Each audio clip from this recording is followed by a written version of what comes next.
Hosana ao filho de Davi, bendito que vem em nome do Senhor, hosana nas alturas. Queridos irmãos e irmãs, aqui no nosso santuário, você que celebra conosco aí da sua casa, certamente tantas pessoas vão ouvir esta pregação depois que ela foi aqui realizada.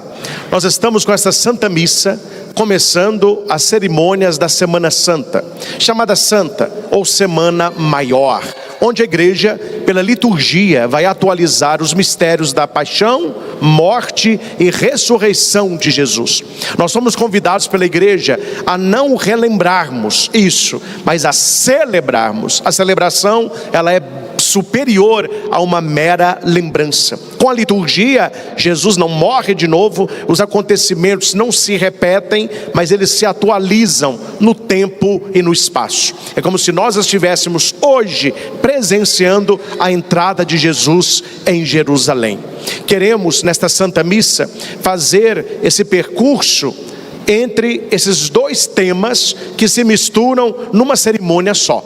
Na parte inicial da missa, nós temos alegria, a entrada triunfal de Jesus, procissão na rua, ramos, cânticos alegres. A hora que nós entramos na liturgia da palavra, se anuncia a paixão. Por isso que se diz, domingo de ramos e da paixão do Senhor. E a igreja, como mestra e como sábia, ela não deixa este evangelho só para a sexta-feira. Na mesma missa, ela vai nos lembrar por que Jesus entrou na Terra Santa. Aquela festa inicial não era uma festa interior, era apenas gestos exteriores, era apenas seguindo a cabeça de outros, como foi também na sexta-feira. Jesus, ele entra em Jerusalém não para reinar como Pilatos, como Herodes, mas para morrer. O seu reinado será diferente, a sua coroa será de espinhos, o seu manto de púrpura e sangue, o seu trono a cruz. Será zombado, ridicularizado, blasfemado, mas ele leva até o fim, até o cabo, a sua missão redentora. Nós teremos esta semana várias reflexões, várias pregações que vão nos conduzindo ao ápice, que é a grande vigília pascal do sábado, que vem em seguida das cerimônias festivas do domingo pascal. Quero reservar um estudo mais apurado do texto na missa da noite. Nesta missa da manhã, este ano, eu preparei algo um pouco diferente, que não fala apenas do significado da entrada de Jesus lá, mas do significado desta entrada para nós hoje, porque senão fica apenas no gesto de acompanhar os figurantes com os raminhos nas mãos, acaba-se a missa, volta-se à vida normal. Isso não pode acontecer.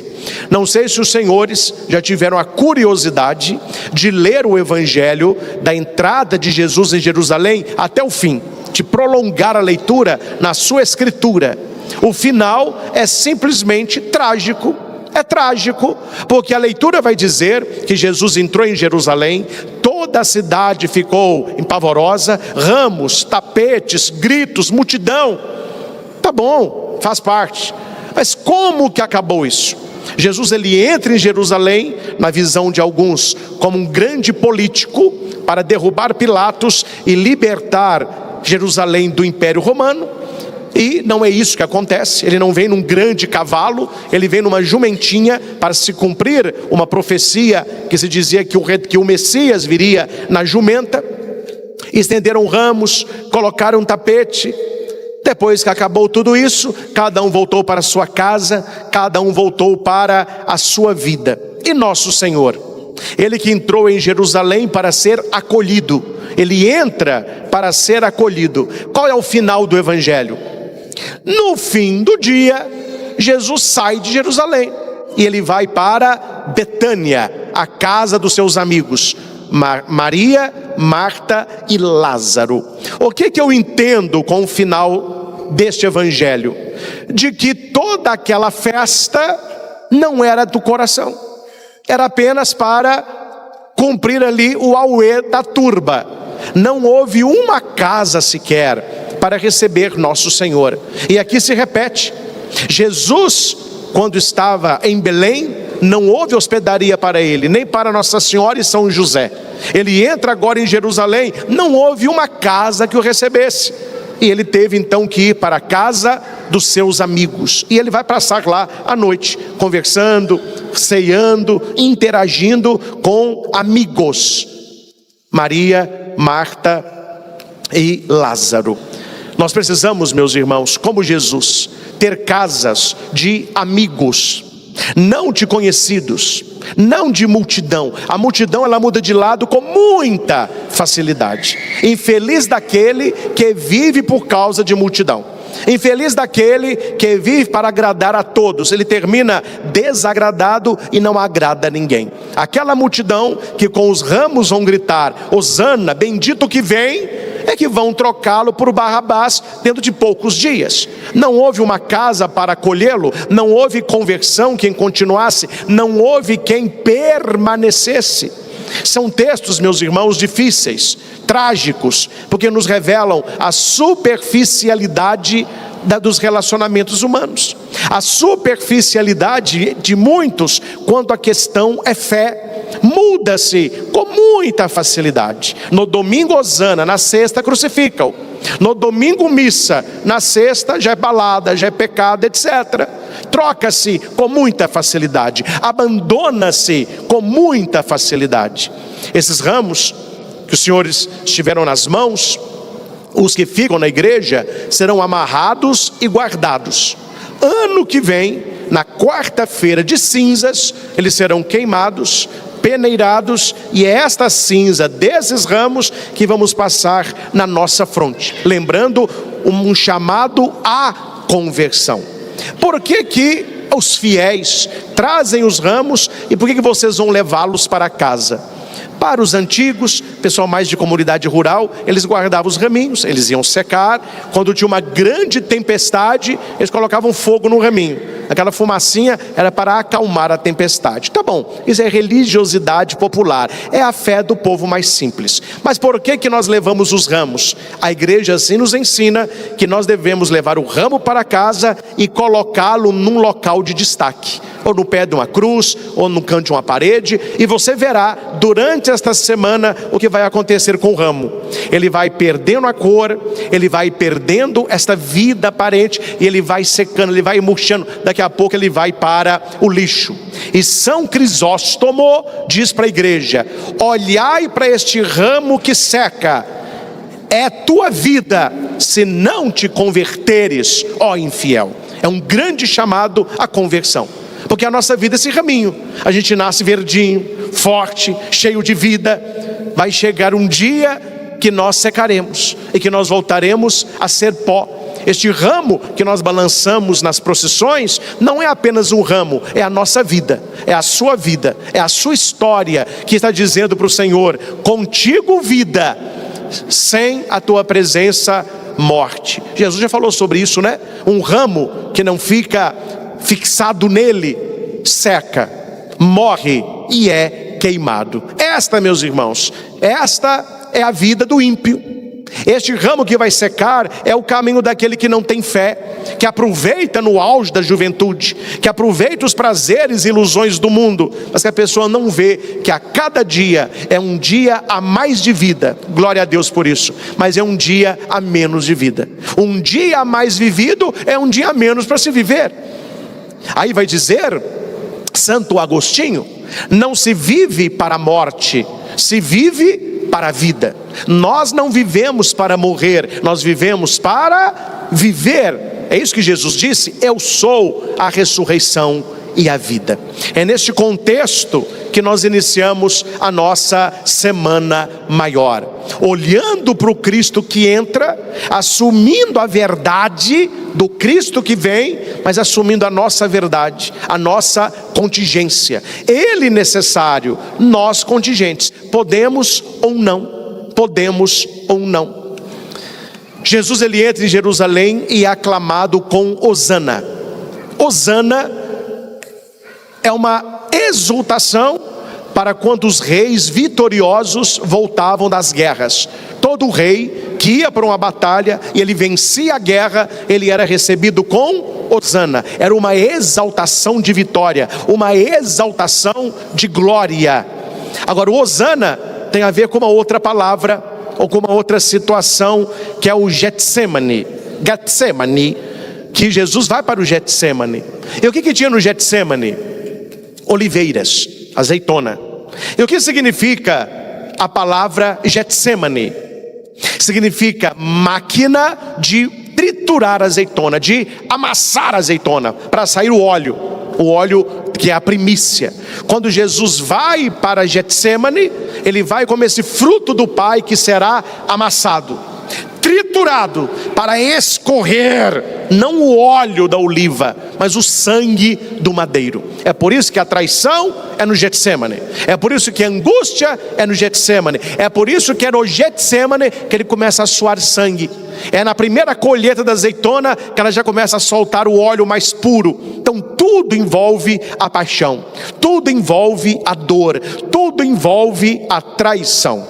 A pergunta é, meus irmãos, se aquele povo gritou Hosana no domingo e crucifica-o na sexta, quem mudou? Jesus ou os corações? Quem foi que mudou? Porque Jesus que entrou não é Jesus que permaneceu. O Jesus que chegou no domingo não é o Jesus que estava durante a semana. Pelo contrário, nós veremos que o que mudou não foi nosso Senhor, foi o coração. O coração das pessoas mudaram. Folha de bananeira, para onde a turma toca, para onde a turma vai. É o famoso todo mundo, né? Mas todo mundo faz. Mas todo mundo fala. Mas todo mundo vai. Continua no todo mundo, você vê onde você vai parar. Porque aquele todo mundo que estava no Hosana no domingo é o todo mundo que estava no crucifica-o na sexta. Todo mundo, vírgula, porque Maria permaneceu, São João permaneceu, Madalena permaneceu, a esposa de Maria de Cleofas, só para saber que vocês estão sintonizados. Permaneceram, nós permanecemos. Tem gente, hoje em dia não existe mais, graças a Deus, mas eu lembro-me quando criança, lá em Itaúna, meu avô, seu Bismarck, barbeiro, comprava na quinta-feira santa uns traques, umas bombinhas. Para quê? Para a gente ir na sexta-feira da Paixão de manhã, lá na Praça da Matriz, doar as bombinhas para encher o Judas. Não sei se vocês conhecem a tradição mineira. Era um Judas feito de palha, cheio de bomba. Aí chamava malhar o Judas, Aí como quem devia ser malhado era você, então a gente malha o Judas Então de manhã preparava o Judas. Meio-dia enforcava o Judas. Aí o Judas ficava pendurado numa árvore lá na praça. 3 horas era a ação litúrgica da morte de Jesus. Aí o pessoal ia para a igreja. Terminado a ação litúrgica, eles amarravam Judas numa carroça e saíam puxando Judas pela cidade. Tinha isso, Ouro Preto, Mariana, Tiradentes, Itaúna, não sei o que, Divinópolis. E depois, batia no Judas, e maiava o Judas. Hora que estava no fim do dia, o que eles faziam? Queimavam o Judas. A meninada gostava. Aí punha fogo no Judas, ele estava cheio de bomba, ele aquele auê. E as pessoas voltavam para casa aliviadas, porque o traidor recebeu o que merecia. A igreja foi tirando isso, porque nós colocávamos no Judas a culpa que é nossa. Porque Judas foi apenas uma peça escolhida misteriosamente, também pela permissão de Deus, para que o mistério da redenção acontecesse. Mas o que levou Jesus à cruz não foi a traição de Judas, foi o meu e o seu pecado, foi a minha e a sua iniquidade. É isso que condenou o Cristo. E o Judas era como se fosse uma cartaz. Vamos colocar nele o nosso pecado, vamos malhar ele, porque ele que é o safado, ele que é o pecador, ele traiu nosso Senhor. Aí a igreja disse: vamos parar de malhar o Judas. E se você quer malhar alguém, peça as pessoas para malharem você. Aí, meu filho, a tradição desapareceu. Você não vê em lugar nenhum mais a malhação de Judas, porque as pessoas entenderam que não é Judas, somos nós. Que não é a traição dele, é a nossa. Que não é o pecado dele, é o nosso. É por isso que não foi Jesus quem mudou, foram as pessoas. Porque se Marta, Maria e Lázaro eram amigos e permaneceram amigos, Judas era amigo, mas não permaneceu amigo. Tanto que Judas não foi amigo de Jesus, mas Jesus, com aquela classe, disse para Judas que ele não era amigo de Jesus, mas que Jesus sempre foi amigo dele. Quando Judas vem beijá-lo, o que Jesus diz? Amigo, com um beijo traz o Filho do Homem. Quer dizer, você não foi meu amigo, mas eu sempre fui seu amigo. Você não tem nada de reclamar da minha amizade. Agora eu tenho umas observações da sua, mas Jesus o chama de amigo. E aqui para nós, né, meus irmãos, falemos as coisas para as pessoas entenderem. Não existe traição entre colegas, não existe traição entre conhecidos. A traição só acontece onde existe amor, onde existe confiança, onde existe amizade. Por isso que Raniero Cantalamessa, belíssimamente, vai dizer que ser amigo é ser vulnerável, ser amigo é ser fraco, porque os seus amigos vão conhecer as suas fraquezas, os seus amigos vão conhecer a sua intimidade. E nada mais fácil para destruir alguém do que um bom amigo. Quem traiu Jesus não foi um desconhecido, foi um amigo, amigo escolhido por ele, que teve os pés lavados por ele, que estava à mesa com ele, que o conhecia pelo nome. É aí que acontece o perigo da traição. Aqui, meus irmãos, eu gostaria rapidamente de levantar o problema e de conceder-lhes também a solução. Hoje, no contexto de hoje, no ano que estamos, na vida que cada um de nós temos a nossa rotina, o que nos impede de recebermos hoje Jesus na nossa vida? Porque a gente refletir só 2000 anos atrás, fica lá. Nós temos que trazer para hoje. Jesus está entrando hoje. Jesus está querendo uma casa hoje. Jesus procura amigos hoje. E quais são os motivos que impedem de Jesus entrar na nossa vida?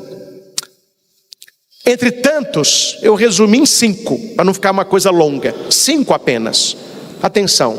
Primeiro motivo, cuidado com isso: expectativas erradas sobre quem é Jesus. Nós vivemos uma época, meus irmãos, complicadíssima para a fé cristã. Para nós que somos católicos, nem todo aquele que crê em Jesus bíblico, o Jesus da igreja. Tem muito Jesus estranho por aí, tem muito Jesus criado pela pérfida mente humana, tem muito Jesus sendo espalhado que não é o Cristo da Escritura. E se você tem expectativa errada de Jesus, para você sair do Hosana para o crucifixo, pouco custa. O povo esperava o Messias, esperava, tanto é que ramos, tapete, festa. Mas qual o Messias que eles esperavam? Político. Era o Messias para resolver questões políticas. O Império Romano seria excluído, o povo israelita seria livre, o judeu. Jesus se sentaria na cadeira de Pilatos e governaria com justiça. Tanto é que este papo não era papo de fofoqueiro, não era papo de esquina, estava entre os 12. E a mãe de 2, eles não tendo coragem, ela perguntou a Jesus: Senhor, permita que os meus filhos sentam-se ao teu lado quando estiverem na glória, um à tua direita e um à tua esquerda. Lembram disso? Não é a glória do céu, é a glória de Jerusalém. E Jesus fala: peraí, mas esses lugares não competem a mim, competem ao meu Pai, dá-los a quem está reservado. Ela falava da glória humana, Jesus falava da glória divina. Aí Jesus vai perguntar assim: tá bom, eles querem sentar, mas eles podem beber do cálice que eu vou beber? A mulher conhecia qual cálice? O cálice da glória, porque nos banquetes reais, não sei se você já viu em filme, o único cálice que tem alça é o cálice do rei. Tem 2 alças grandes de ouro, porque fica na frente do rei, e os 2 convidados da direita e da esquerda tomam deste cálice. Por isso que ele tem alça. Então o servo põe o vinho, o rei aponta para a direita, a pessoa pega e toma e coloca no meio. Tomam-se do cálice do rei, é a maior honra que tem, sentar à direita e à esquerda. Aí Jesus pergunta: eles podem tomar do cálice que eu vou beber? A mulher entendeu que era esse. Sabe de nada, né, inocente? Ela entendeu esse. Qual era o cálice? Qual era o cálice? O que o anjo vai trazer no Getsêmani. Está lá o anjo com o cálice da amargura. O que Jesus vai dizer? Pai, se for possível, afasta de mim este cálice. É o cálice da paixão, da dor, do fel.